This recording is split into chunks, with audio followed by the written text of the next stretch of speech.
Good afternoon, everyone. Topic Time Nation, Happy New Year, Happy 2024. I'm now in my 14th year of doing the show, and I have an awesome guest today. We're out in LA for the second week in a row. But before we get to him, I've got to read these incredible underwriters, and then we will commence per usual. So we have Big Lee's Automotive in Hanover. We have Salon Giovanni in Marshfield. We have New England Floorscapes in Middleborough. We have Carver Jewelers, Ronald R. and Lily Delano Goldsmiths right here in the building. We have Pembroke Radiator in Pembroke. We have the Hanover House of Pizza in Hanover. They make great Sicilian pizza, Greek salads. They have great people working there, and they deliver. We have Bulldog Sports Cards in Middleborough. We have Auto Shine Detail in Middleborough, servicing Middleborough and vicinity with the greatest shines on cars and other vehicles. We have Crazy Axes Rec Center in Hanover. We have Genuine's Inspection in Middleborough. We have Pell's Driving School in Middleborough, setting up classes for April and June. Got to check the website on that and get it going. We have Countertops Express in North Attleboro, experts in the installation and removal of quartz and granite. We have Kingston Auto Body in Kingston. We have Here Way to Heaven Family Hair Salon in Norwell. We have the Auto Shop with Master Mechanic Ed Rooney in Hanover. We have the Gunrunner LLC, the Second Amendment Freedom Store in Middleborough. Then we have DNS Auto Works and Collision Specialists in Abington, also right here up the road on Route 53. And I want to thank you guys very much. This is Liam McEnany. He's a comedian. He's an actor and a writer. Is that correct? That's correct. And a producer and a philanthropist and all kinds of things. And we're going to cover all of it tonight. So here we are. I'm in Calvin, Massachusetts. You're in Southern California. And we connected a while back, and we finally arranged that you will be my first guest of 2024, and here we are. You got an interesting booking. I do got to ask you, Harrison. I got to start off by asking you a question. Sure. So the way that we booked was like, we talked a few months ago, and we were like, we will do it in the new year as soon as possible. Right. Then the next week, you called me at 4:30 in the morning. Well, yeah, I forgot the time difference. I'm sorry. But you booked your guest at 7:30 in the morning. I thought that was like. Well, yeah. Well, it depends. I'm pretty much around the clock when it comes to booking. Let me tell you something. I've gotten some messages on my phone at some inane hours, so it's not right. All right. So yeah. Yeah. Okay, but here we are now making it happen. All right. I don't care. I'm up at all hours. So 4:30 in the morning, 9:30 at night. It doesn't matter to me. But look, now that you mentioned, you did seem a little taken aback by that though that day. I got to say, not a lot of people call me at 4:30 in the morning. Yeah, I just totally forgot. I either didn't know the time difference, or I didn't realize you were in LA. I thought you were, somewhere closer. I'll say this, Harrison. You're guaranteed to get me because the only time I get a call at that time is when there's an emergency in my family. Oh, geez. So, I know that's gonna be scary. I hate that. I don't like. That's why I don't like. I don't like it when someone contacts me in the wee hours of the morning either. Unless it's a hot girl, obviously, who's looking to be my baby. That would be wonderful. And actually, just got a text from one of my high school classmates. I didn't expect it. She wished me Happy New Year, and I said, "Let's make it so." So obviously, I'm pushing the issue, but that's just. Is she single? Yeah, it's sort of half and half. She lives with a guy that's 12 years older than us. She's beautiful. She's 6 months older than I am. We're both 64. She's 64 and a half. And quite frankly, I mind my own business with that. I wish I could change it. I hope I can at some point, but what can I do? Dude, you got to mind your own business at some point, but you also got to push the issue. And I'm proud of you. But I have to do it tactfully. I can't be, saying, I can't be asking stupid questions. Now, here's the thing, right? So like you're a talk show host. You survived Jay Leno. You survived Conan. Yep. You survived. You are one of the last men standing in terms of like talk show hosts. I was thinking about that. So he still got the upper hand, but I will. Right, and then you'll get all the A-list guests. But right now it's like you and Kimmel, right? Like and Fallon. Yeah. Well, Fallon's still there, yeah. And Joe Rogan, Joe Rogan's probably the hottest podcaster in the world right now. Well, he's a podcaster. You're a TV talk show host. They're two different animals. You're right. Yeah. Actually, that's the great thing about my show is it's the best of both worlds because it's on TV and it's on YouTube. Therefore, it's both. I mean, I look at. So my question is, and you brought this lady up, which is a perfect. Do you get a lot of groupies? She's not I'm not saying she's a groupie. No, you're right. I don't get a lot of groupies, but she has come. I do my show at more than one location, and she's actually accompanied me to one of my other locations to help me edit. To help you edit. Yeah, I mean, I'll be honest with you. She irritates the you know what out of me though. Well, that's a woman, right? I guess you could say that. I And mean, I've known her for almost 50 years. I've known her since high school. Did you date in high school? No. She told me Okay. she did come to a party that I had back on Friday, March 19th of 1976, which is now 48 years ago. I don't even know if you were born then, but not quite. Not wow. quite. Yeah. But so I've known her a long time.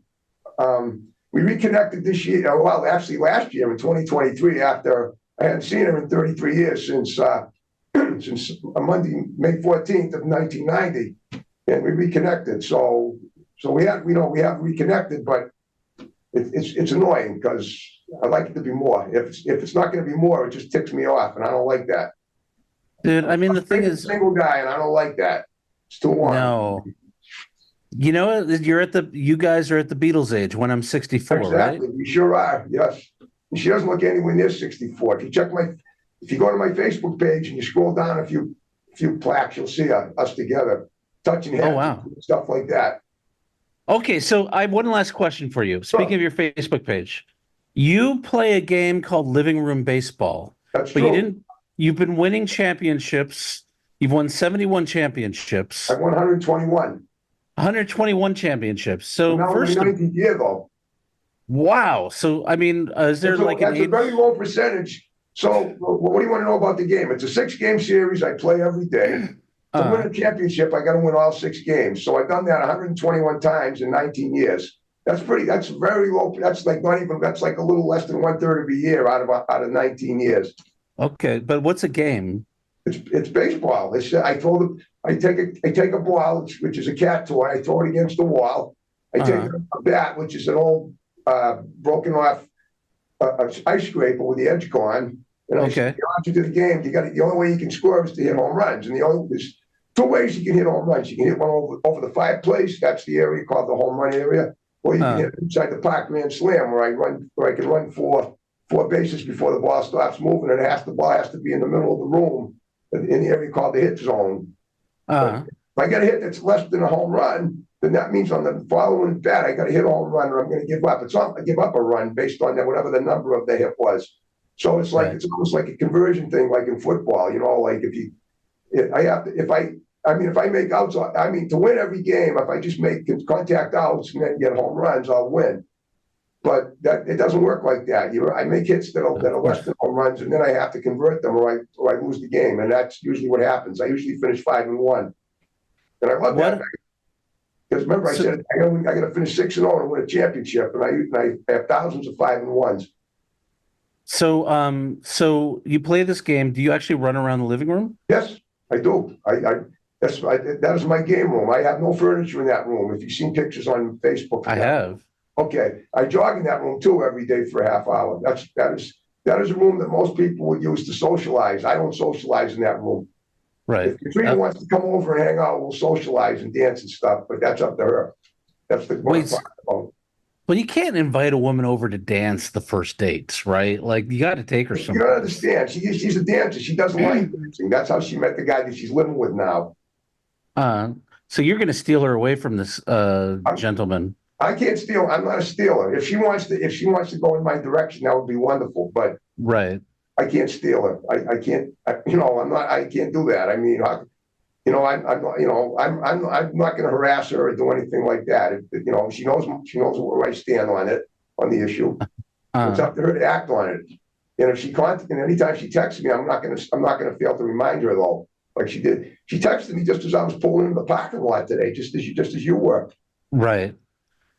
So you strike me as a gentleman who might still have a VCR. Am I correct about that?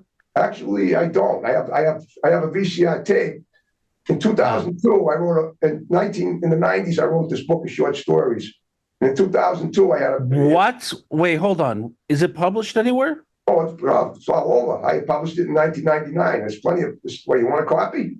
I will buy a copy. Is it on? We can order it. If you want to buy it, just order it off Amazon. It's called Short Stories Cutting Edge.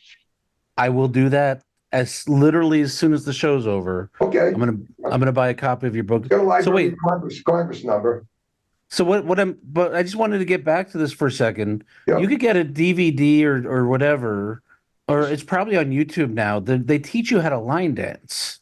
And I feel like maybe like the way into her heart is to like learn how to line dance and Yeah, but if it invite later her on has over. to have me, has to have her teach me how to line dance and do it with her. Oh, hey, you know what? I can't teach you any tricks. I'm sorry. I Oh, it's apologize. okay. You know, I totally apologize. I have to Um, admit, I'm shocked that she texted me, but like I said, every time if she's going to text me, I'm going to remind her, hey, if you want to, you want to. She said, "Happy New Year, my friend," and I said, "Let's make it so." Did I may have mentioned that. Dude, I think that's a great. You and Picard, both of you use that as a pickup line. I think that's a great line. So when you play living room baseball and you win championships, do you hang banners around the living room, or how do you No, celebrate? I have score sheets in my closet. I actually have 15 years worth of them in my closet. I started the game back on Wednesday, February 9th of 2005 at my old address. And Okay, for the first 4 years, I didn't keep score of the games.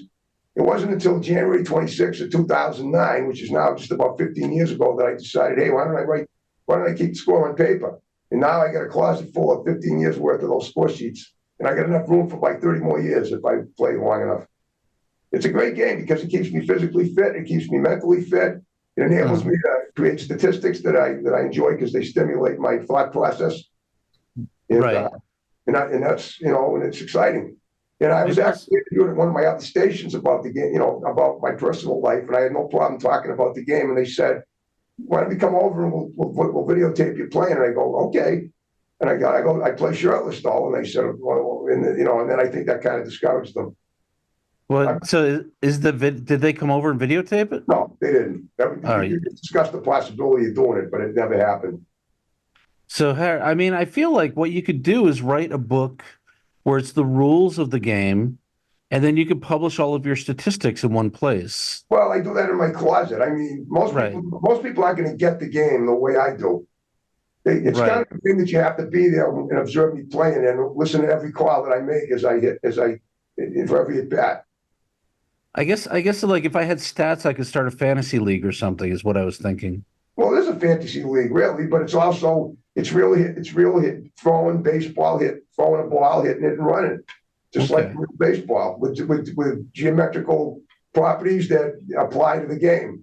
The difference is in real baseball, it's diamond shaped. In my game, it's rectangular. If you saw Okay. the room, you see that. You saw the shape of that room. Okay. I did see the shape of the room. I mean, look, a diamond is just a square turned on its side, right? That's So like, true. Yeah. So it's basically the same. It's very similar to real baseball or cricket or anything or stickball, anything where you hit a ball and run. but you're a Red Sox fan, right? Yes. I'm a Uh, I'm a Boston team sports fan. What about you? What teams do you root for, or do you not? well, I do. I'm from Queens, so I root for the Mets. Okay. I feel Well, I guess you'll always have 1986 then. it's been a very long time. Uh, Yeah, true. we don't. Yeah. I mean, you guys have I won, know. Pissed off. I know. Just depleted I was that at at the end of Game 6 and Game 7 of 1986. right? But you guys broke the curse since then. That's true. Not only, and you did it 3 more times too. Yeah. Yeah. So but I mean, we both can agree. Fuck the Yankees, right? Excuse my language on your program. I Don't worry about apologize. it. Well, I Okay. don't know. Okay. Listen, I like, something. I like the game itself. I think the fact that in a world where there's so much violence and bloodshed and war, that grown men can still play a game and entertain people without killing each other, literally. Right. And I think that says a lot. And I hope a year or two from now we'll still be able to do it because the way the world is. I mean, I like to think that Topic Time is a fluff piece to a downtrodden world. One of them, because what's in the news every single day. Obviously, Right. yeah, I, and I mean, you must be like a celebrity in Brockton, Mass. I'm thinking yeah, about it. Like yeah, I you do. must. I feel like a celebrity because I choose to feel like one, not because people are lining up at my door for autographs. But yes, Well, I mean, the thing about being a celebrity is people don't often line up at your door. It's more like you go to the bar and people recognize you, or you go to the store it and doesn't people are happen. I like, know it doesn't happen with me though. I know you Really? think it would, but I'm hoping at some point maybe it will. On the other hand, though, you have to consider there's a possible downside too, because if the paparazzi start flying, and then I can't even go to the bathroom in public, Right. without someone blocking my way to, talk to me, then that's not a good thing. So maybe right now I'm on the good cusp of it. Right. I was trying to remember if I'd ever been to Brockton. I've been all over Massachusetts. My grandparents had a house in Great Barrington, and Well, Great Barrington, that's out near the Berkshires. That's way west of me. I'm, right, I'm, right, right. I'm closer to the ocean. I did a show. My first time I ever did the road, I was 19 years old, Okay. and I did Bristol Community College in Falls River, Massachusetts. Fall River. Fall River, sorry, Fall River, Massachusetts. When I went to college in the 80s, I actually applied at Bristol on Tuesday, July 16th, or Monday, July 15th of 1985, but I didn't end up picking the school. Oh, where'd you end up going? I went to Mount Ida College in Newton for 3 years, and then I transferred to Curry in Milton for one. In Yeah. Milton. Yeah. Well, who do you I've know? been to Milton. You know Milton? I've been there. I've hung Yeah. out there. It's a good It's a town. rich neighborhood. It's a rich neighborhood, just a little below Boston, but it also borders a couple of, working class neighborhoods like Hyde Park and Jamaica Plain. Right. Is Jamaica Plain working class? I can't it is. ever. Yeah. Okay. I stayed, Most of the Boston boroughs are working class. I went to a Mets Red Sox game at Fenway Park. It was Pedro's return to the pitching mound after he'd been traded to the Mets. Oh, wow. I didn't even know he got traded to the Mets. That's where he ended up, huh? Yeah, so he got traded to the Mets, and what happened was he had a complete meltdown on the mound at Fenway. Really? So everyone went from cheering him to booing him like that. What do you mean 'Cause he- meltdown? You mean he lost his mind? He got a nervous breakdown or something? What are you talking about, a meltdown? I mean, it turned out his arm was no good. Oh, Like something okay. happened to his arm, and suddenly he couldn't pitch anymore. Wow. It happens to the Mets a lot. Oh, I didn't know that. I didn't know anything about that. And it's terrible that the fans treated him like that after all he did for him. I have to admit, that's something I never knew about, and it's too bad. That's not good sportsmanship if somebody experiences something like that. No, it was kind of a disappointment because like people were so excited. People love that guy in I Boston. know. I mean, they love Kurt Schilling too. Kurt Schilling. I mean, look as a Mets fan, I can't get behind Kurt Schilling, but I get as a Boston fan, you love that guy. He's got a type A personality, though. He's very. If everything everything he believes is true, you better not disagree with him. No. I went to a game. He was pitching against Randy Johnson at a City Field, or no, Shea Stadium. Sorry. Okay. And he beat the pants off of Randy Johnson, I believe, if I remember correctly. Well, don't forget they were teammates in the 2001 World Series, the one the Arizona Diamondbacks won it. Oh, that's why I made sure to get a ticket because I wanted to see it. But yeah, Kurt Schilling doesn't give up for nobody, not even a friend. I guess not. Listen, I want to talk about you a little bit because before. Oh, I'm so boring though. Okay, go ahead. Well, tell me about you're a writer, you're a producer, and you're a philanthropist. Tell me a little bit about all those things so we can make sure that we get all your information in before the show ends. I was kidding about the philanthropist thing, but Scratch the philanthropist thing. the philanthropist thing. I started doing stand up when I was 19, like I said. Okay. I got hired to do a college tour. I was doing stand up in college. What college was that? Queens College in Queens, New York. Queens, New York. Got it. Okay. Dropped out of high school to get my GED. Okay. Then went to Queens, then got into Queens College. And now I am at a film school out here in LA. Okay. Are you teaching? Are you a student or what? I'm a student. Okay, so I dropped out of college as an undergrad. Okay. And then during the pandemic, everything was locked down here. Not like in Brockton. Everything was locked down here in Los Angeles. Okay. And so I just decided to go back and get my associate's degree at the community college here. Okay. And then I started taking film classes because I liked it, and I got into like a really good film school as a result. So that's kind of what I'm doing with a lot of my time now is like learning how to direct, learning how to produce, learning how to write really at a professional level. but I wrote for a bunch of TV shows in the 2000s. What on Uh, national television sitcoms? yeah, Okay, what yeah, did you write not for? sitcoms. Oh, all right. Bas Well, what were they? What were they? God, I don't think I'm trying to think if there's anything you would know. But I will tell you this: I got jokes on Weekend Update on Saturday Night Live. Oh, no kidding. That's great. Yeah, Because and they never. right now they totally suck the big one as far as I'm concerned. So your joke couldn't be any worse than whatever they've been, whatever. What's What's what don't you like about Saturday Night the Live now? skits are just lame as ever, and the actors I don't even know them except for Kenan Thompson. Yeah, I did a show a couple of weeks ago. I was telling the guy I was interviewing about on December 9th. I watched it because I'm a fan of Olivia Rodrigo, so I wanted to hear her perform.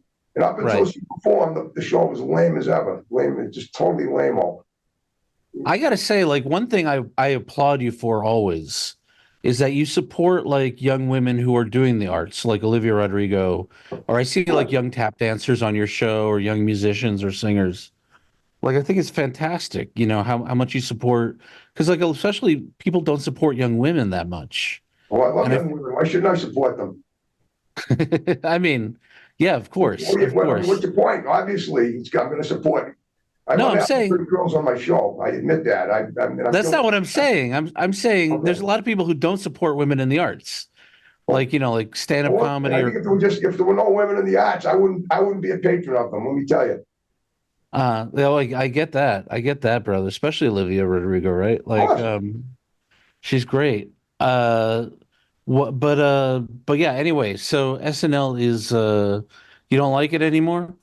I tell you what. I mean, in 2011, Miley Cyrus hosted it one night, and she was the musical guest, and that was like the best show I'd seen in forever because she was really funny. And I think when I was telling that person I interviewed a few weeks ago, I think that they ought to have more musical guest hosts instead of the lame-os that they've been having hosted lately. I should host Uh it. That's what they should have. That's how bad could I go? How bad could I be hosting it the way I go, doing what I do? Harrison, I think you'd be amazing hosting it. Like, I agree. what are your talents other than hosting a talk show? Like, are you an actor? Do you do I've done community? that. I've done acting. I can. I have a good power of observation, and I make Uh, well, that's part of my. But the art of conversation is what I'm the best at, and it took me decades to hone my skills at it because I have autism, and for years I used that as an excuse for failure, and now I use it as a stepping stone for more success. right. Oh, yeah, but that's great. I mean, that's great, but I didn't know you were you had autism as well. Oh That's yeah, I do. I'm proud of it. And on that note, Liam, we're down good under for 5 you. minutes. We're down under 5 minutes. I hope you had fun talking to me. It was an unusual discussion, but I think it was productive. Harrison, I had an amazing time talking to you. This has been genuinely, listen, I want to tell your audience, I know we're running out of time. I literally just got off a plane. Yeah, And I mean, like, I was racing in the lift to get home in time to do the show, but it was important to me to do the show, and I had an amazing time doing it. So, first of all, thank you very much, Harrison, for allowing me to be on your show. well, no problem. Thank you. I always say it's great guests to make topic time prime. I mean, the time just flew by. I can't believe we're almost done. Yeah, well, it's okay. I'm glad. I mean, that's the way it's going to be a great show when it's up online. So what I want you to do is just look at your unit there, give shouts out to a few people that are going to see it, and then we'll wrap it up with my snap and the way we began it. So go ahead. Okay. First of all, shout out to whoever composed your theme song. Yeah, I I don't even love know it. who did, but you're right. I agree with that. Shout out to Christian Blatt, who wants to be a guest on this show. My show, Uh, right? your show. Oh yeah, no, I have no show. You have a show. I have a show. Okay. I couldn't do this. I No, literally could not do this. Shout out to Carl, Carl who Hamburger. Carl Hamburger introduced me to this. I actually interviewed him a year ago today. Wow. Okay, so I'm in Oh, you rarefied know, air. actually, it was a year. Yeah, that's right. Because it was, hang on, it was a year ago tomorrow I interviewed him. It was January 4th, 2023. Uh, But go and on. shout out to shout out to Harrison Young for having me on his show. Anytime you want me back, Harrison, please, please, please do not hesitate to ask. I won't, but if you can get me more guests, that would be great, just like we talked about. Anyone else, any of those people that haven't done my show, give them my digits and I'll have them text me and we'll get them on. I will actually. I'll tell you what. I'll think about it off the air. But yeah, no, I'll think about like who would be good for your show for sure. Okay, I appreciate that because I'm getting a lot more guests from word of mouth than ever before. All right, Yeah, I I'll have, try to get you some young women, you know. that's perfect. What I'd like you to do is, if it's okay, would you stick around and do a Hell picture yeah. for Facebook, and I'll have my tech guy take it. And okay, Of course, whatever you want. okay, all right, folks, we're wrapping up the first show of 2024. Happy New Year! See you next time. Take care. Signing off and rolling out. Da, da, da, da. Da, da, da, da. Da, da, da, da, da, da, da, da, da, da, da, da, da, da, da.